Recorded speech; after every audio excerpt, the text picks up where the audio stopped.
안녕하세요. 로켓 분석입니다. 매일 좋은 분석 나가고 있으니 좋은 결과 가지고 가시길 바랍니다. 구독과 좋아요 부탁드려요. 첫 번째 경기 크레모네세 대 우디네세 시작해 보겠습니다.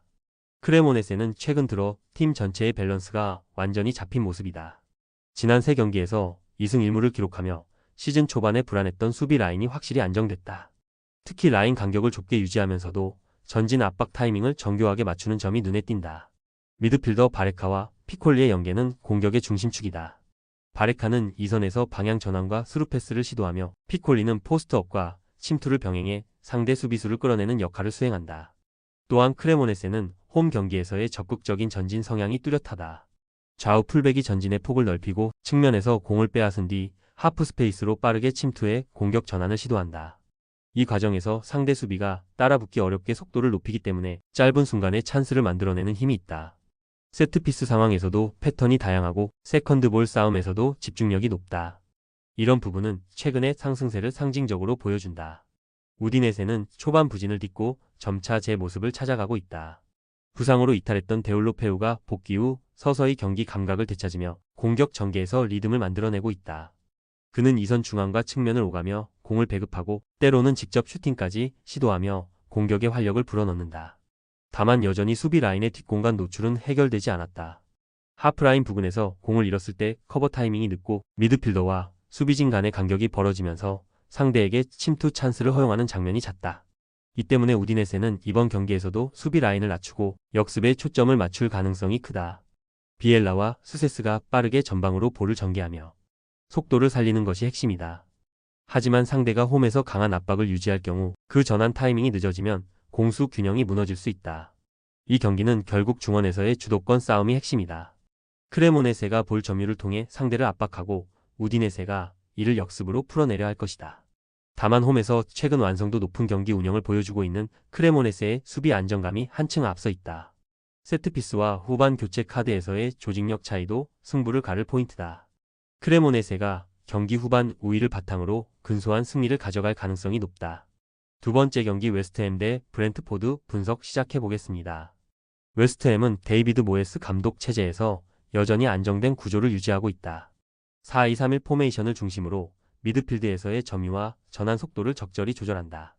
파케타는 중앙에서 경기 템포를 끌어올리는 키플레이어다. 그는 짧은 패스로 압박을 풀어내며 보엔과 쿠두스의 양쪽 돌파 루트를 동시에 활성화시킨다. 특히 쿠두스의 폭발적인 드리블과 보엔의 직선적인 침투는 웨스트햄 공격의 양날개를 완성시킨다. 최근 웨스트햄은 세트피스에서 확실한 강점을 보이고 있다.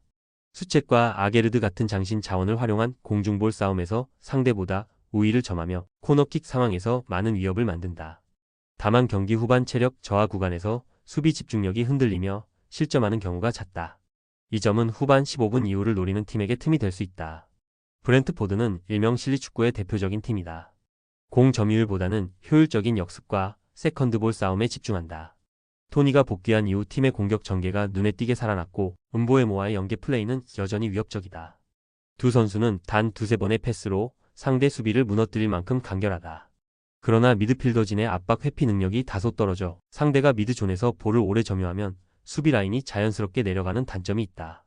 이번 경기에서도 브렌트포드는 깊은 수비 블록을 형성한 뒤 역습으로 승부를 걸 가능성이 높다. 수비진의 커버 타이밍이 괜찮은 편이라 초반에는 실점 없이 버티는 전개가 예상된다. 하지만 세트피스나 중거리 슈팅에 대한 대응은 여전히 불안 요소다. 웨스트햄이 점유율과 공간 점유에서 우위를 점할 것이다. 브렌트포드는 역습 타이밍을 노리며 수비적인 접근을 택하겠지만 웨스트햄의 세트피스 집중력과 공격 다양성이 결과를 좌우할 전망이다. 경기 흐름상 전반에는 균형이 이어질 가능성이 있으나 후반 세트피스 한 방이나 쿠두스의 돌파가 경기의 균형을 깨뜨릴 가능성이 크다. 전체적으로 웨스트햄의 홈 승률과 경기 운영 능력을 감안하면 막판 한 골차 승부가 유력하다. 세 번째 경기 알라베스 대 발렌시아 분석 시작해 보겠습니다. 알라베스는 최근 홈에서 강한 면모를 보여주고 있다. 라인을 깊게 내리며 실리를 추구하지만 중원 압박과 세컨드볼 회수율이 매우 높다. 수비 시 4-4-2 형태를 취하면서 좌우 미드필더가 낮은 위치까지 커버해 상대의 측면 돌파를 차단한다. 공격 전환에서는 구리디와 오모로 디온의 투톱이 빠르게 움직이며 롱패스 한 번으로 상대 수비 뒤를 노리는 형태가 많다. 특히 오모로 디온은 포스트 플레이가 뛰어나고 수비수를 등지는 상황에서 팀의 공격 템포를 유지한다. 측면 풀백들의 오버래핑 타이밍도 좋아 공격의 활기를 더한다.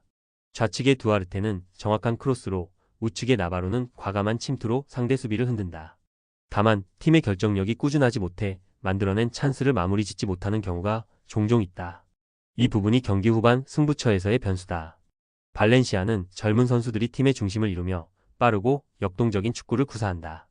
얀 쿠바 미니와 페페루가 좌우에서 폭넓게 뛰며 하프 스페이스로 침투하고 미드필드에서는 바레라가 유연한 전진 패스로 공격을 주도한다. 이들의 장점은 스피드와 과감한 패스 선택이다. 그러나 수비 조직력은 아직 완성도가 떨어진다. 특히 포백 라인 간격이 벌어지면 중앙에서 세컨드볼을 내주는 경우가 많고 하프라인 부근에서의 압박 회피가 불안하다.